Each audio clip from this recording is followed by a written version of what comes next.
Ez egy rendhagyó sorozat, amelyben telefonos lelkisegélyszolgálat során megismert történeteket osztok meg úgy, hogy ne a hívók legyenek felismerhetők, hanem az érzések, amelyek bennem a segítőben maradtak. Ezek a történetek nem csak másokról szólnak, hanem rólunk is, arról, hogyan működünk, amikor másokra gondolunk és kapcsolódunk hozzájuk.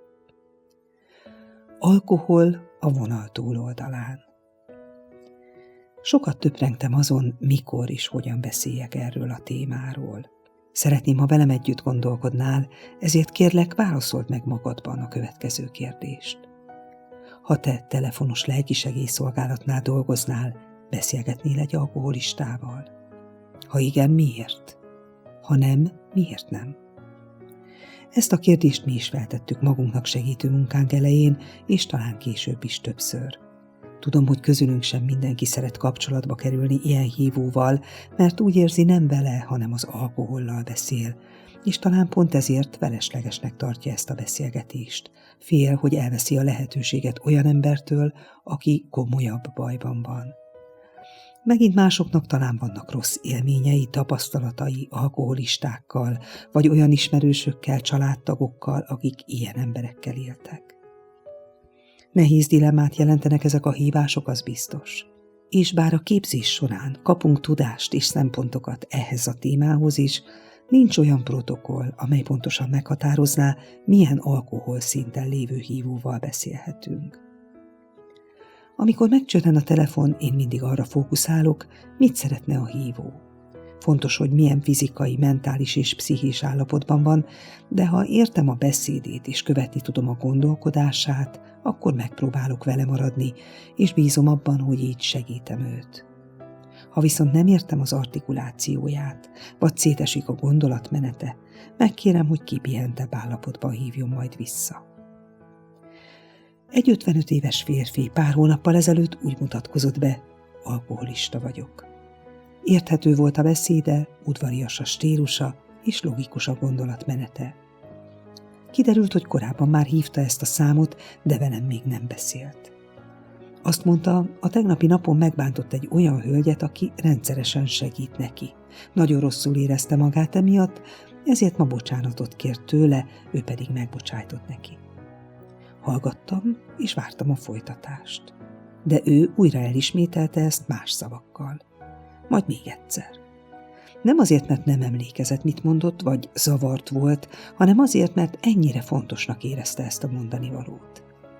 Rájöttem, hogy tulajdonképpen ezért hívott, hogy kimondhassa, képes volt bocsánatot kérni, és azért, hogy ezt valaki visszajelezze neki, és biztassa, jó úton jár.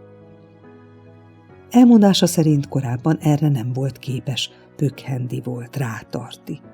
Először furcsa volt számomra, hogy emiatt hívja valaki a telefonos lelkisegélyszolgálatot, aztán eszembe jutott, ezen a vonalon nincs olyan, hogy furcsa. Beszélgetni kezdtünk arról, hogyan és miért bántjuk meg egymást, és mi kell ahhoz, hogy bocsánatot tudjunk kérni, és ahhoz, hogy meg tudjunk bocsájtani. Aztán sorolni kezdte a jó tetteit, kinek hogyan segített fiatalabb korában, majd a tévedéseit, bűneit. Egyre inkább úgy éreztem, mintha gyónást hallgatnék. Aztán témát váltott, elmondta, hogy májrákja van. 1 évet jósoltak neki, nem fogad el semmilyen kezelést. Úgy érzi, ha beleitta magát ebbe, akkor viseli a következményeit, és megkért, hogy ne sajnáljam. Elmondása szerint most csak keveset ivott, de a beszélgetés után megissza a félretett vodkáját.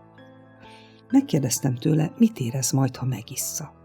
Az első pár pohár mindig megkönnyebbülést hoz, eltűnik minden lelki és fizikai fájdalom, válaszolta, de utána nagyon rossz lesz. Minek kellene történnie ahhoz, hogy most ne igyon? Tettem fel a következő kérdést. Az, hogy most beszélgetünk, a hangja, a figyelme, ez most elég ahhoz, hogy ne igyam meg. Fogadkozott, most biztosan ott marad a vodka az asztalon.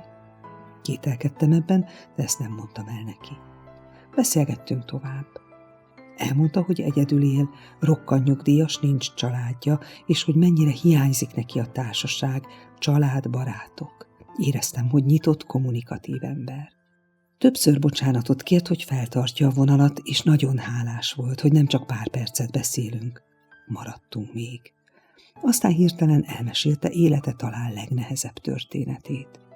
Egy rendvédelmi szervnél dolgozott, ahol egy bevetésen nem tudott teljesíteni egy parancsot. Egy nagyon kemény parancsot. Így leszerelték. Fájt neki még most is, pedig már régen volt. Nem tudtam eldönteni, melyik fáj jobban, az, hogy nem teljesítette a parancsot, vagy az, hogy nem felelt meg. A végére már zokogott, és csak azt ismételte, nem bírtam megtenni. Aztán hirtelen azt mondta, most leteszi a telefont, nem szeretne itt tovább sírni, és letette. Sok kérdést hagyott bennem ez a beszélgetés. Csend volt, nem hívott senki, volt időm gondolkodni. Majd 15 perc múlva újra csörgött a telefon. Ő volt az. Érezhetően megitta a vodkát. Most már csak 2 mondatot mondott. Felakasztom magam, nincs értelme tovább. Volt egy pillanat csend. Majd azt mondtam, nagyon nehéz lehet most ez az érzés. Csak a légzését hallottam, aztán erőtlenül megszólalt. Tudja mit?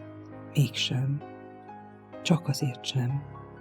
De maga legalább higgyen bennem. Mielőtt bármit mondtam volna, ő szólalt meg újra. Most elalszom. Rendben, próbáljon most pihenni, biztattam, majd elköszöntünk. És még egy ideig nem történt semmi. Csend volt. Eszembe jutott a hívás eleje, amikor arról beszélt, hogy megbántott valakit, de bocsánatot tudott kérni. Eszembe jutott, hogy azt ígérte nekem, nem issza meg a vodkát, mert az ilyen beszélgetések segítenek neki abban, hogy ne igyon, aztán mégis megitta. És nem haragudtam rá, mert tudtam, hogy ez itt nem a szavak következetességéről szól. Tudtam, hogy amit akkor mondott, az inkább egy pillanatnyi szándék, nem egy tartós döntés, mert ennyire volt képes. Az ilyen hívásokban gyakran azt érzem, hogy nem egyetlen én beszél. Van egy része, amelyik szeretne rendben lenni, aki bocsánatot kér, kapcsolódni akar, aki megpróbál kapaszkodót találni másokban, bennünk. És van egy másik része, amelyikben a fájdalom, a hiány és az alkohol együttműködik. Nem 2 külön emberről van szó, és nem is 2 külön döntésről. Inkább arról, hogy ezek a részek nem mindig tudnak együtt maradni. És ilyenkor az egyik pillanatban még hisz valamiben, a következőben pedig már nem tud más tenni, csak elviselni azt, ami éppen elviselhetetlen. Sokat gondolkodtam utána azon is, hogy amit én innen a vonal másik oldaláról látok, az csak egy szelete annak a valóságnak, amit ő és a körülötte élők nap mint nap viselnek. Én megtehetem, hogy nem vonom ezért felelősségre, de eszembe jutnak ilyenkor azok is, akik alkoholista emberekkel élnek vagy éltek, és tudom, hogy ezek a pillanatok sokszor sokkal mélyebb sebeket hagynak, mint amit egy ilyen beszélgetésben érezni lehet.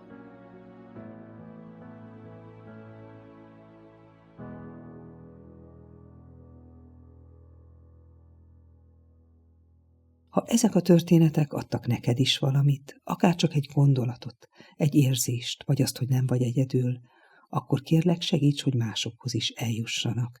Köszönöm, ha feliratkozol, vagy megosztod olyanokkal, akikhez ez most közel áll. Ahhoz, hogy mások felé tudjunk haladni, néha magunk felé is vissza kell találnunk, oda, ahol újra megérezzük a saját határainkat, és egy kicsit megpihenünk.